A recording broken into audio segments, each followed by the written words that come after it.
Exodus 14.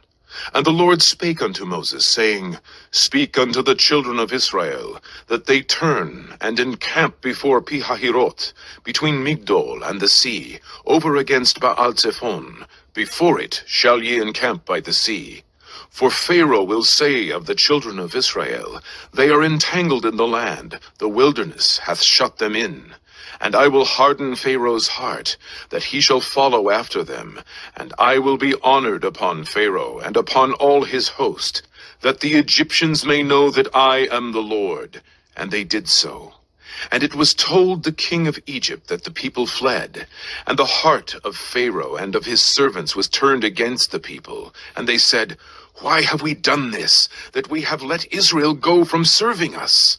And he made ready his chariot, and took his people with him. And he took 600 chosen chariots, and all the chariots of Egypt, and captains over every one of them.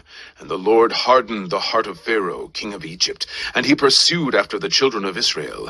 And the children of Israel went out with an high hand. But the Egyptians pursued after them, all the horses and chariots of Pharaoh, and his horsemen, and his army, and overtook them encamping by the sea, beside Pi-hahiroth, before Baal-zephon. And when Pharaoh drew nigh, the children of Israel lifted up their eyes, and behold, the Egyptians marched after them, and they were sore afraid. And the children of Israel cried out unto the Lord. And they said unto Moses, Because there were no graves in Egypt, hast thou taken us away to die in the wilderness? Wherefore hast thou dealt thus with us, to carry us forth out of Egypt? Is not this the word that we did tell thee in Egypt, saying, Let us alone, that we may serve the Egyptians? For it had been better for us to serve the Egyptians, than that we should die in the wilderness. And Moses said unto the people, Fear ye not, stand still, and see the salvation of the Lord, which he will show to you today. For the Egyptians whom ye have seen today, ye shall see them again no more forever. The Lord shall fight for you, and ye shall hold your peace. And the Lord said unto Moses, Wherefore criest thou unto me? Speak unto the children of Israel, that they go forward. But lift thou up thy rod, and stretch out thine hand over the sea, and divide it. And the children of Israel shall go on dry ground through the midst of the sea. And I, behold, I will harden the hearts of the Egyptians, and they shall follow them. And I will get me honor upon Pharaoh, and upon all his host, upon his chariots, and upon his horsemen. And the Egyptians shall know that I am the Lord, when I have gotten me honor upon Pharaoh, upon his chariots, and upon his horsemen. And the angel of God, which went before the camp of Israel, removed and went behind them.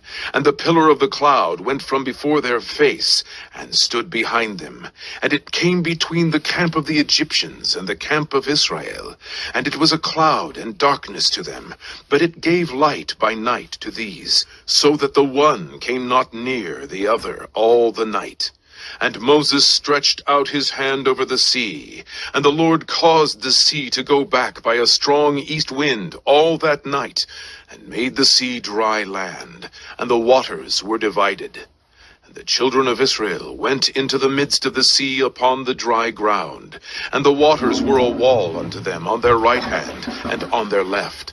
And the Egyptians pursued, and went in after them to the midst of the sea, even all Pharaoh's horses, his chariots, and his horsemen.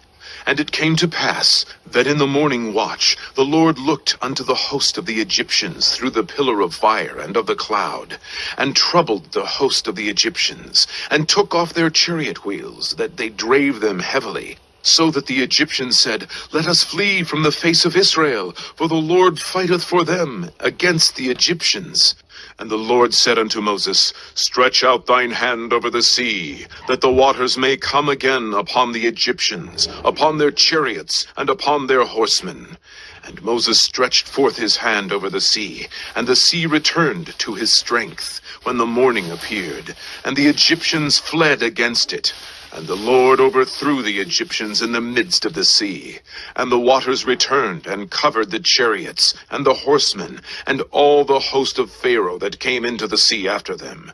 There remained not so much as one of them. But the children of Israel walked upon dry land in the midst of the sea, and the waters were a wall unto them on their right hand and on their left. Thus the Lord saved Israel that day out of the hand of the Egyptians, and Israel saw the Egyptians dead upon the seashore. And Israel saw that great work which the Lord did upon the Egyptians. And the people feared the Lord, and believed the Lord and his servant Moses.